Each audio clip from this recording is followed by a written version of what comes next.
This program is brought to you by the Philippine Charity Sweepstakes Office. Yan ang PCSO mapagkalinga. Magandang hapon! Tunghayan po natin isa na namang edisyon ng programang Real Lives Real People. Ito po ang programang sumasalamin sa tunay na kwento ng buhay nating mga Pilipino.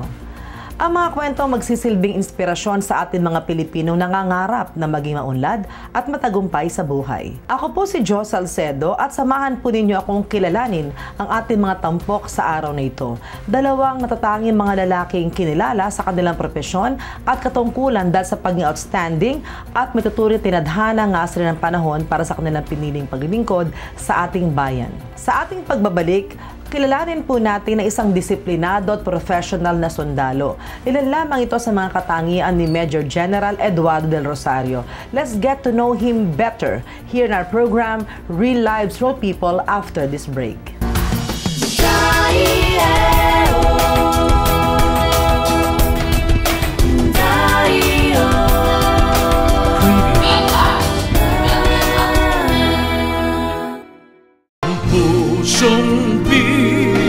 Pilipino ay pusong panalo.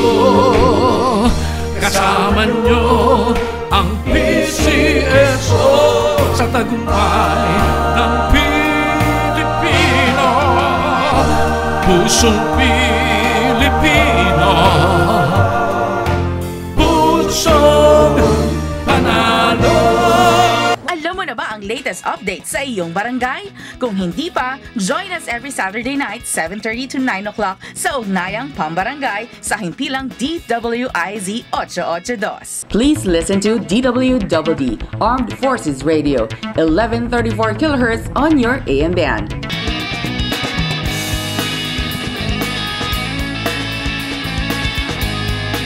Sama-sama tayo kung saan tayo mga Pinoy ang bida. Buhay Pinoy, tuwing linggo dito sa Light TV 33. Pusong Pilipino ay pusong panalo. Kasama nyo ang PCSO sa tagumpay ng Pilipino. Pusong Pilipino, pusong panalo.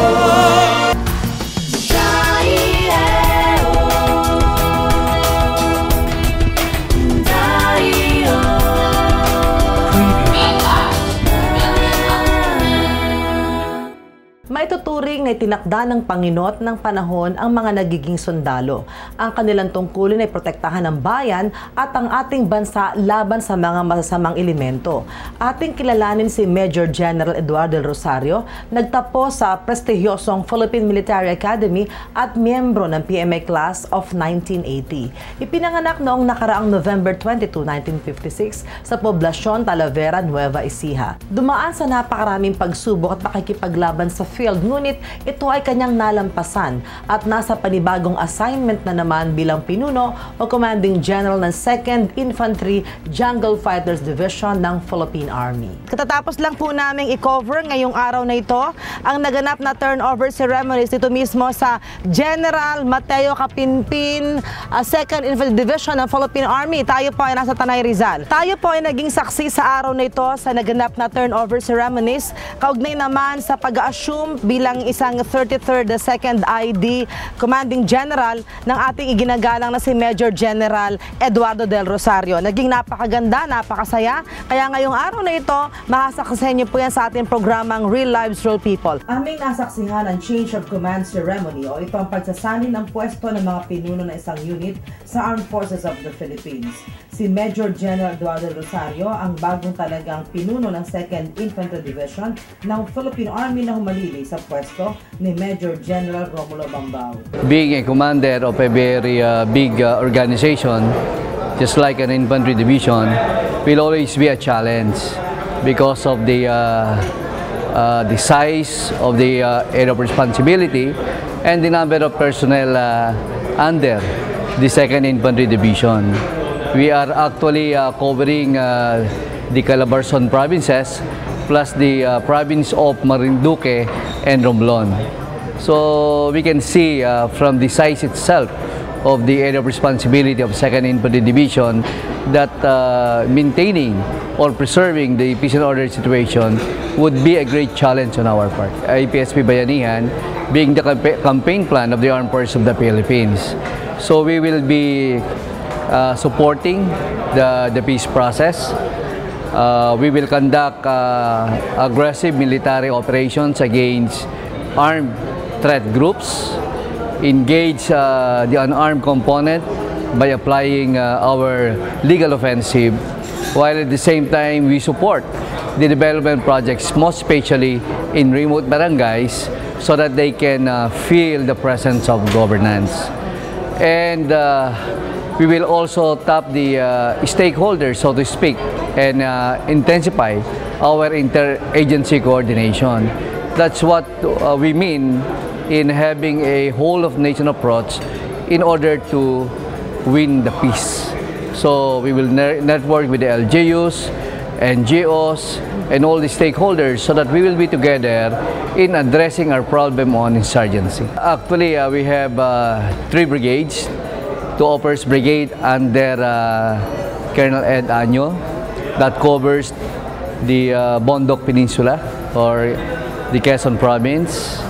We have 202nd Brigade covering Calabarzon provinces, and 203rd Brigade under Colonel Kaloy Kita covering the Mindoro provinces. The 202nd Brigade is under Colonel Leo Baladad. We are about more than 5,000 soldiers, officers and men, and about 5,000 plus CAPGU members. Si Major General Eduardo del Rosario ang pinuno sa mga probinsya ng Cavite, Laguna, Batangas, Rizal, Quezon, Mindoro, Marinduque at Romblon.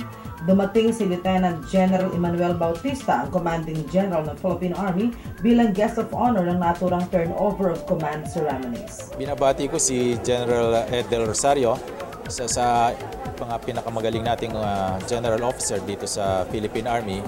At I am very confident na siya ay magiging mabuting isang division commander based on his experience at saka yung performance niya sa mga nakaraang trabaho niya.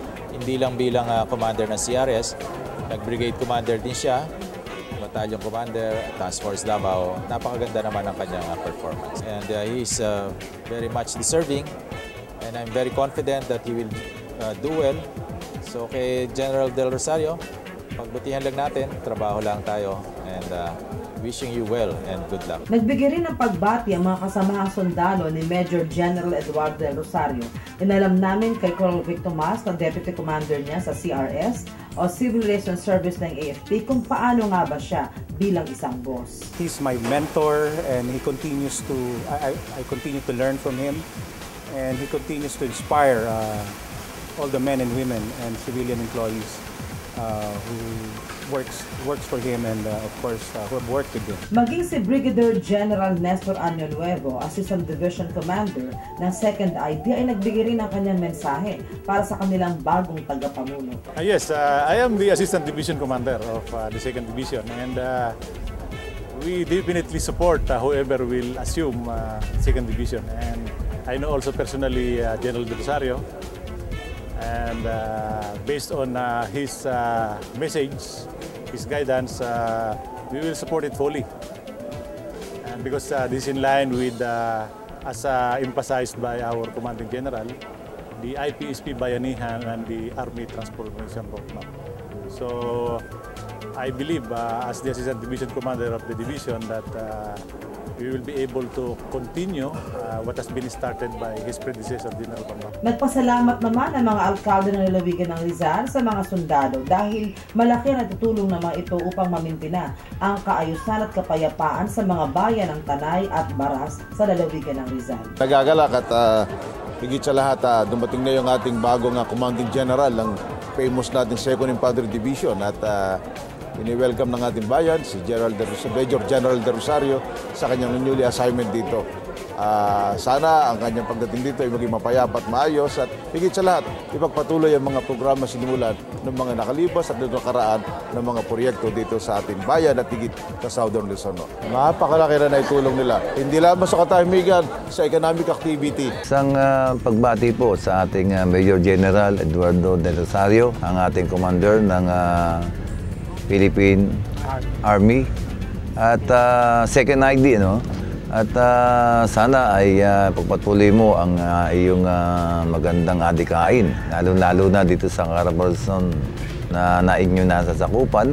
At nagpapasalamat din po ako sa inyong mga ginagawa na tulong sa aming bayan, katulad doon ng 16IB, na ang laking tulong po sa bayan ng Baral sapagkat napipigil po ang mga mag-uuling na pinagbabawal natin ngayon.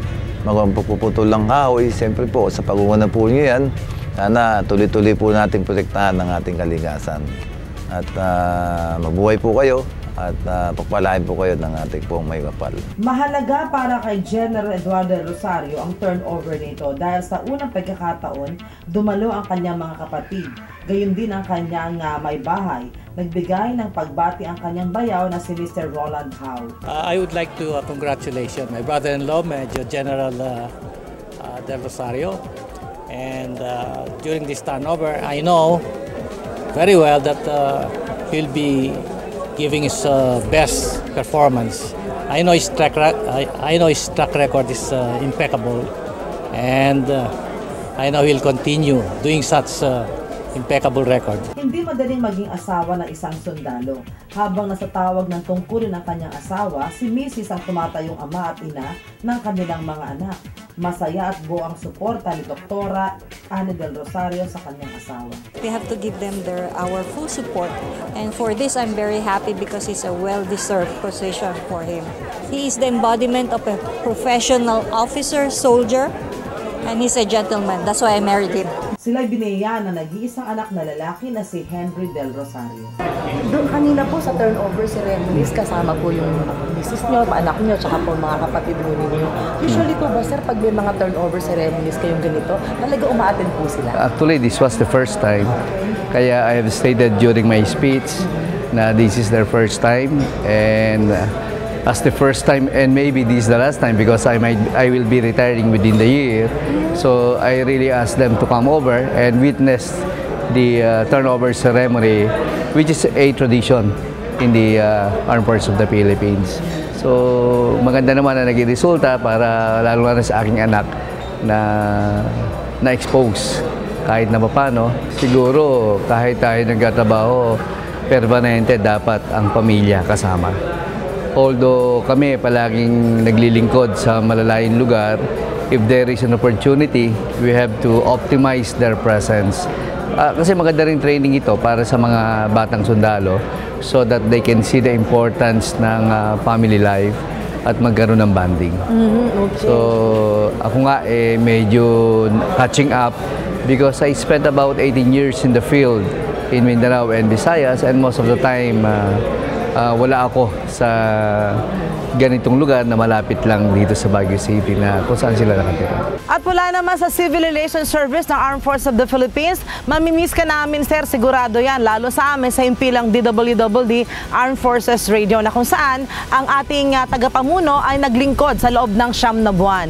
At kay Major General Eduardo Del Rosario, sir, keep up the good work and we wish you the best here in Tanay, Rizal. Major General Eduardo Del Rosario is a well-decorated and a professional soldier. He received numerous awards and decorations, and among them are Outstanding Achievement Medals, Long Service Medals, Distinguished Service Star, Military Action Medal, and Special Forces Medal. He has taken several military courses such as Scout Ranger Course, Basic Airborne Course, Field Artillery Courses, Command and General Staff Course, and Counter-Terrorism Course. Siya rin ay nagtapos ng Master in Business Administration sa Ateneo de Manila University, and as he assumes his new position as the commander of the Philippine Army 2nd ID, he will continue to train and build among the soldiers under his watch the character of a disciplined and professional soldier in line with the AFP core values: honor, valor, loyalty, and solidarity. Don't go away. We will be back after this break featuring one of the greatest mayors that we know from Rizal, and that is Mayor Willie Robles of Baras, Rizal.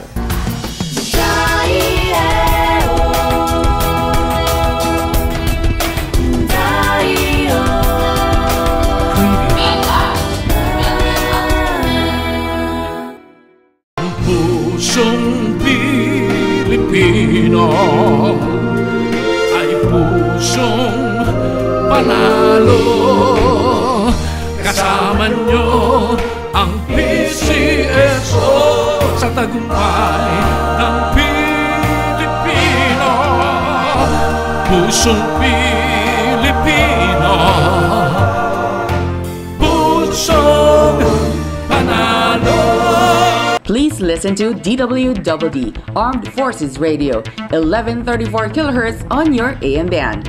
Pusong Pilipino ay pusong panalo.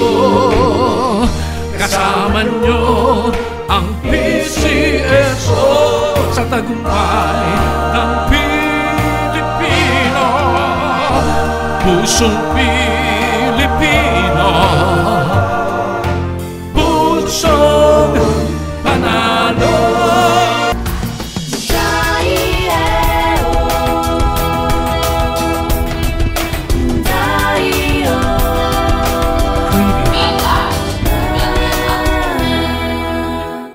Dayuhin po natin ang bayan ng Baras at ating mga tagpuan sa lalawigan ng Rizal. Ito ang tinaguri ang first organic town or organic farming capital ng lalawigan ng Rizal.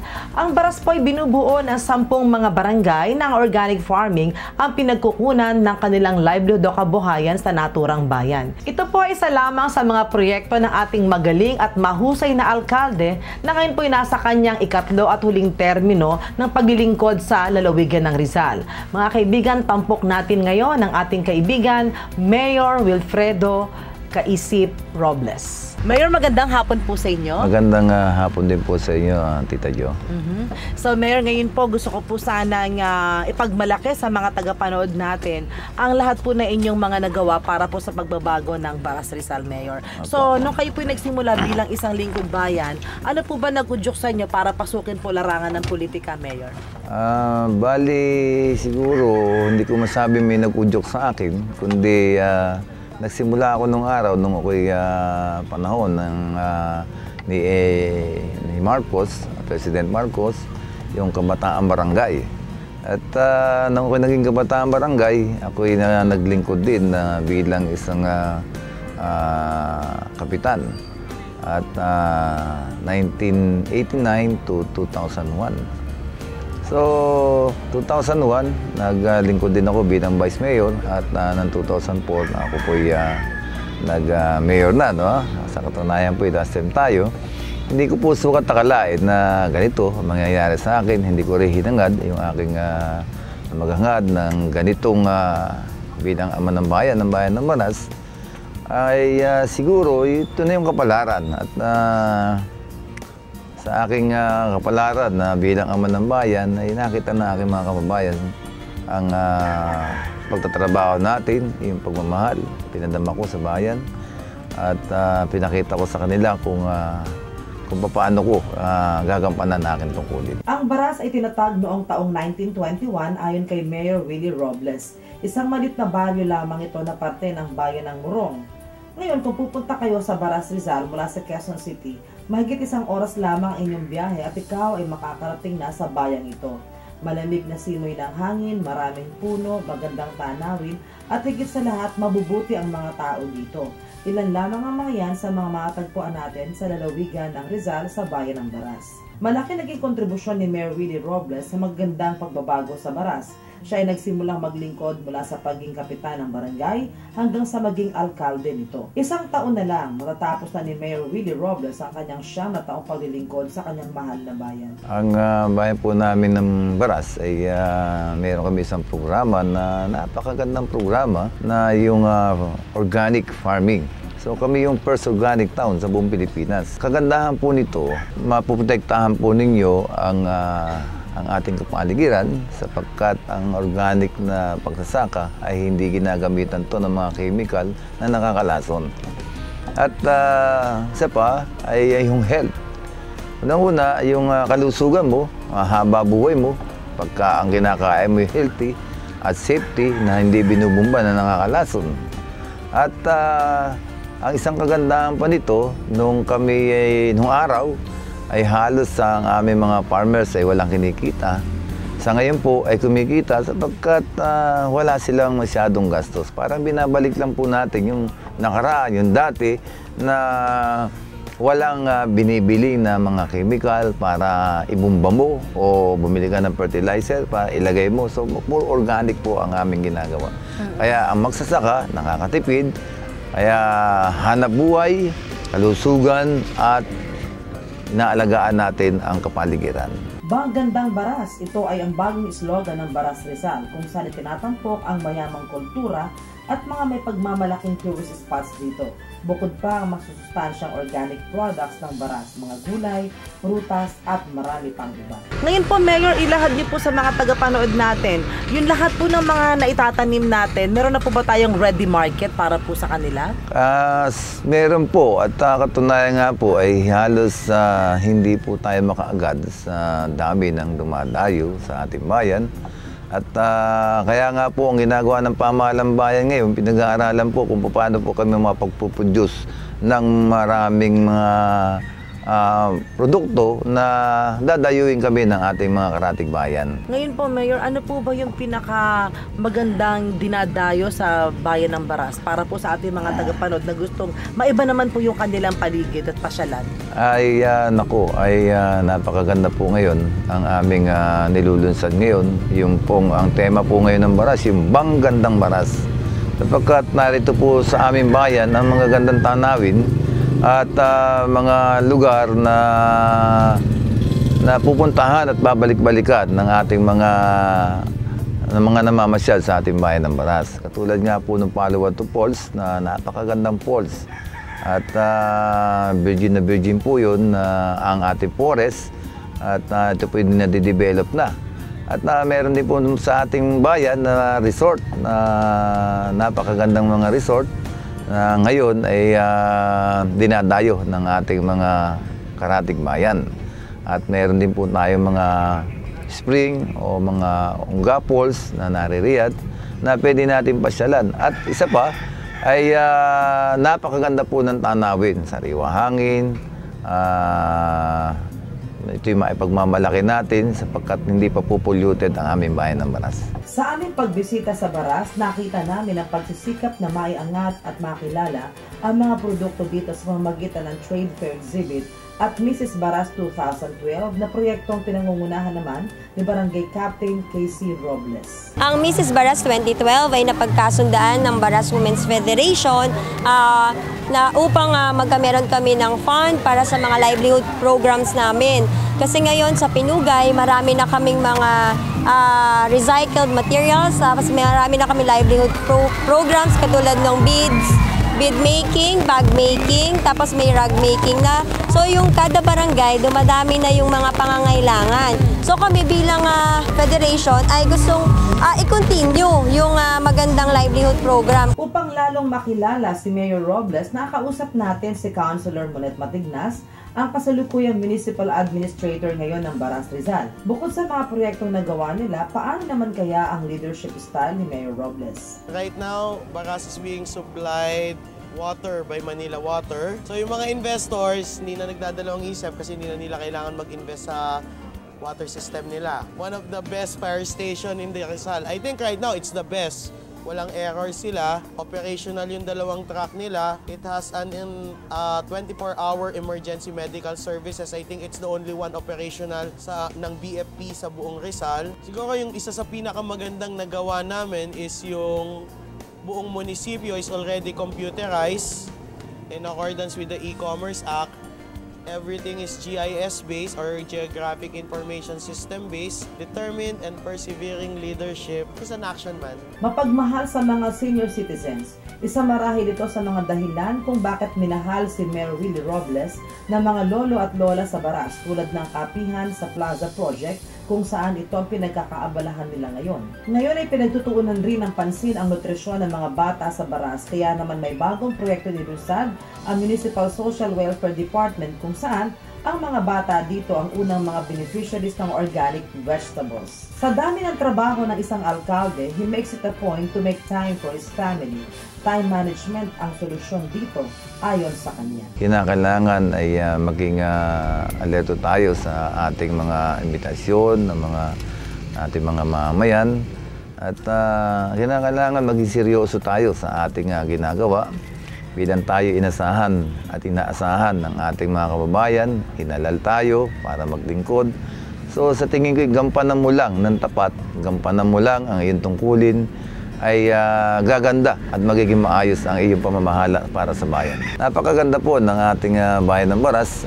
Inaanyahan ko po kayong mamasyal. Masa po kayo na babalik-balikan nyo ang ating banggandang Baras. Pinanday na ng panahon bilang isang public servant. Marami nang nagawa at marami pang nakalinyang gagawin para po sa ikagaganda ng bayan ng Baras ang ating buting alkalde na si Mayor Willie Robles.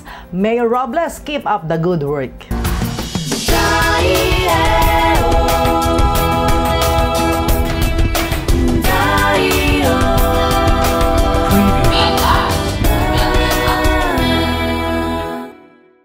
Pusong Pilipino ay pusong panalo.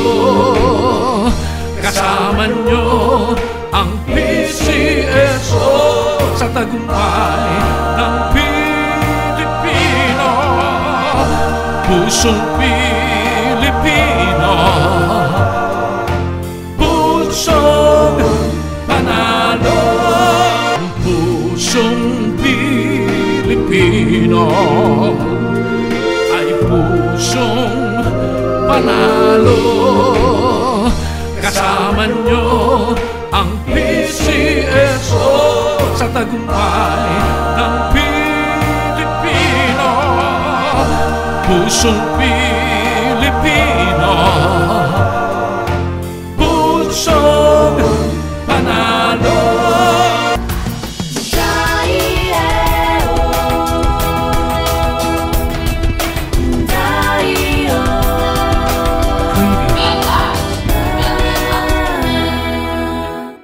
This program is brought to you by the Philippine Charity Sweepstakes Office. Yan ang PCSO mapagkalinga. Sa lahat po ng ating mga tagapanood, thank you for watching our program today, Real Lives, Real People. Sapagkat ang bawat Pilipino ay may kwento, kanya-kanyang kasaysayan at iba't ibang karanasan. Ako po ang inyong lingkod na si Joe Salcedo. Thanks so much for giving me the privilege to be of service to you. Until next week, God bless us all.